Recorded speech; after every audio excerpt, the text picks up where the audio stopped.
This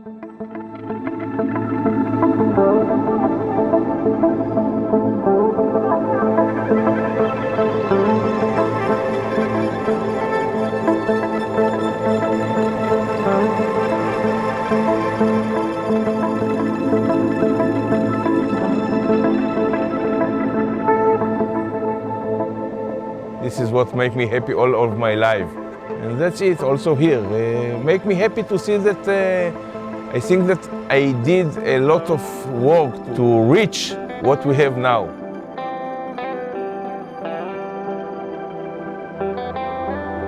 My name is Ehud Greenbaum. I'm from Israel and I'm the dairy farm manager since January 2010.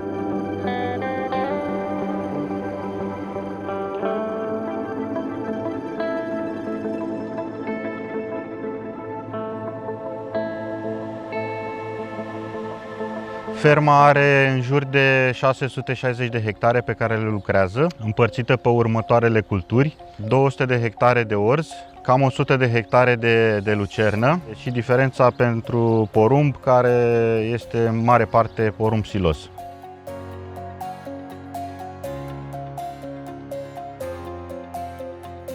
Numele meu este Nedelcu Jenica și mă ocup de supravegherea furajării animalelor la ferma Coplax. Trebuie să respectăm cu strictețe cantitățile și calitatea furajelor. Noi în această fermă avem 5 rații diferite de hrană pentru vaci de lapte.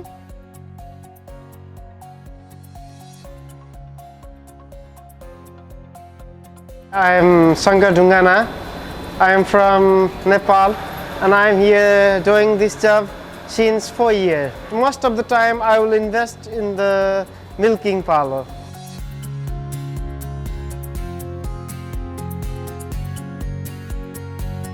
Daniel Balea mă numesc, sunt inginer zootehnist și din 2011 sunt partea echipei de management în ferma Coplax. Va trebui cumva să aranjez ca oamenii și mașinile să funcționeze împreună, ca vacile să fie mulțumite. Cam asta e ideea în mare.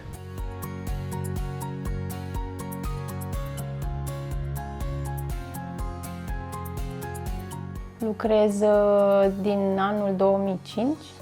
Munca pe care eu o fac la Coplax este grea și frumoasă. Îmi place ceea ce fac. Este o lume frumoasă, lumea fermierilor. M-au sprijinit, m-au îndrumat. Am o energie pozitivă când vin la Coplax de dimineață. Lucrez din anul 1962. Stancu Liliana Paula și lucrez la Coplax de 15 ani.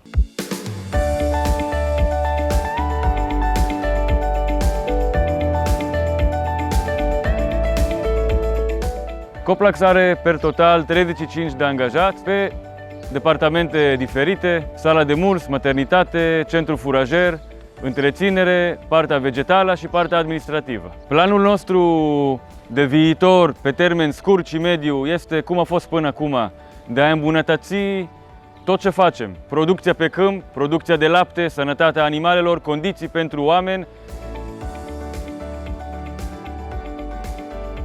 În același timp avem loc și pentru a extinde infrastructura. Avem spațiu, avem teren unde putem să construim grajduri suplimentare și să mărim efectiv de animale. Partea importantă din activitatea administrativă este a menține bună legătură cu autoritățile. Medic veterinare, mediu, ape, siguranța de la muncă, cu autoritățile locale, la primăria și la județ. Noi avem legături, pot să zic, foarte bune cu tot cine este în jur. Vecini din mediul de afaceri, cetățeni din comuna și autoritățile locale.